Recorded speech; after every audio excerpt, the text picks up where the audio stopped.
Hey Mrs. Paws, I'm going to make a quick video and show you how I feed my starter, and then I'm just going to go through the bread process. I thought it might be easier than telling you. So if you have a digital scale, put a jar on there and make sure it goes to 0, and then you add, I usually do like 60 grams of starter, which is, I think it's about 3 tablespoons. Let's see.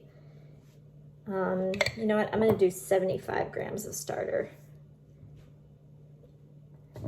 So I always feed my starter with wheat flour. I just find it bubbles up a lot better than all-purpose. Can I put it in? Sure. Okay, so Grace put in 76 grams of flour. So then I'm going to bring it back down to 0. And then I'm going to, if I do this at night, I'm going to add really, really cold water and leave it on my counter. If I do it during the day, I'll add water that's lukewarm or room temperature. So I'm going to add 75 grams of water now.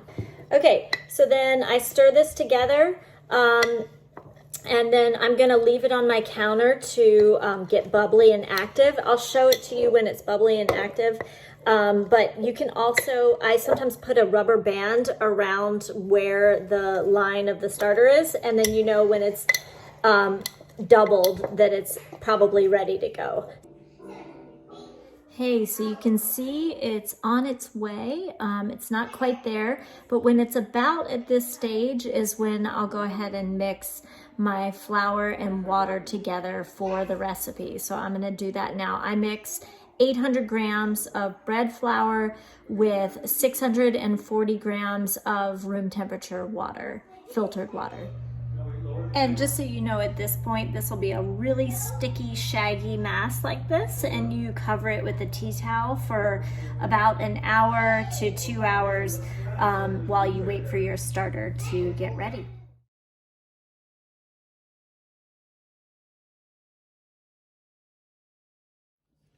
Okay, so I've just put my starter in, and this is how I'm going to incorporate it. So I take the bread, just on my hand, sweetie. I take the bread, I pull up a side, fold it over, turn it over, and just keep going around in a circle until you feel like it's incorporated. I fold it about 12 or so times. You're gonna cover the bowl again with a tea towel, set a timer for 30 minutes, and then you're going to do the stretch and fold every 30 minutes for the next 2 to 3 hours. After you do 4 to 6 stretch and folds, so between 2 and 3 hours, depending on if your bread is coming together, you let the dough bulk rise for about 2 hours at a minimum. I let mine bulk rise overnight because I was too tired to deal with it last night. So I last night put my dough in the refrigerator and let it bulk rise in the refrigerator overnight. Then you pour it out onto a floured cutting board, and then you break your dough into 2 pieces. So I use a bench scraper, but you can use a hard spatula or a knife. And then you're gonna let it bench rest for 30 minutes. You cover it with a tea towel. So I've already folded this one over, and I'm gonna do that with this one. You just fold it over so it gets a little bit more shape to it. And then if it's really sticky on the top, add a little bit of flour and then cover it with a towel for 30 minutes. After you've let it bench rest for 30 minutes, you are going to prep your bread to put in a bread basket. So I will show you how to fold it. You stretch it out so it's nice and long, and then fold it up like an envelope. And then kind of stretch it out long again this way. And this is how I fold it.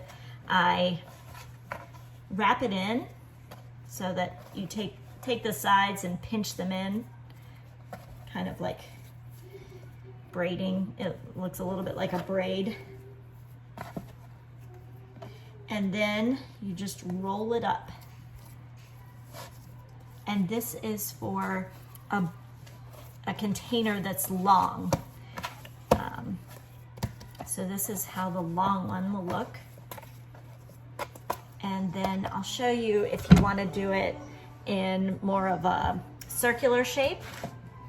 You start the same way, wrapping it up. Oops, let me get it out long.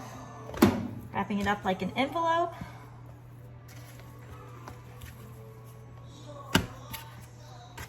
Pinching it together.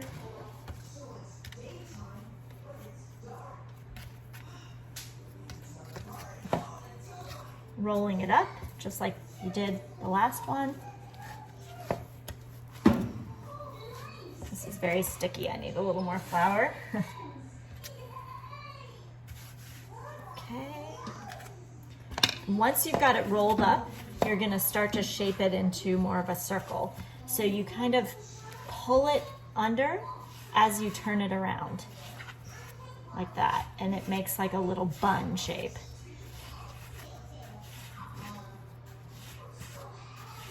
Okay. Then you're going to flour your bread proofing basket. If you don't have one of these, which you probably don't, I didn't until just recently, you can put it in a round bowl for this one, and for the other one you can put it in a loaf pan. You just want to line those with parchment paper. So if you're putting it in this, you want to really flour the edges so it doesn't stick while it's proofing. And then we can brush off the flour later. Okay, just place that in. Cover this.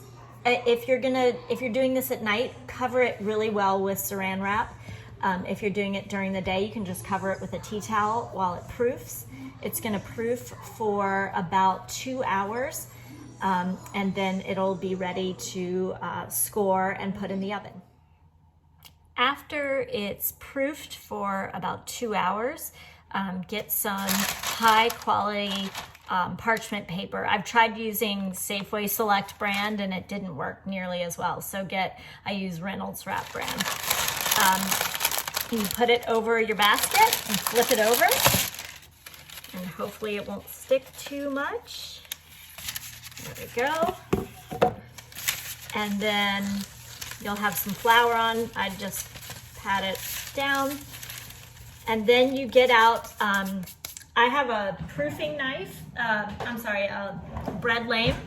But if you don't have a bread lame, just use like a box cutter or an X-Acto knife. This part's really important. If you don't score it, your bread won't rise.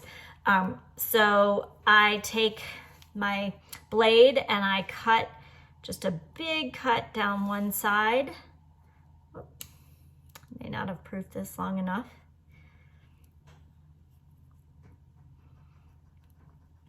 And then you can do, online you can see lots of different designs for this. I usually just do like a wheat stalk. So I make lots of little cuts down one side, down the other. And now it's ready to go in the oven. So I've been preheating my oven for about an hour with the Dutch oven inside. Set your oven to 500. You put it inside a Dutch oven with the lid on for 20 minutes. And then after 20 minutes, take the lid off of the Dutch oven and set your oven to 450 and do another 20 minutes at 450. So here is after 20 minutes. We take off the lid and it's got a shape to it that needs another 20 minutes in the oven. Mrs. Pies. Here's our final bread. Jack wanted to send you a message. I love you, Mrs. Pies.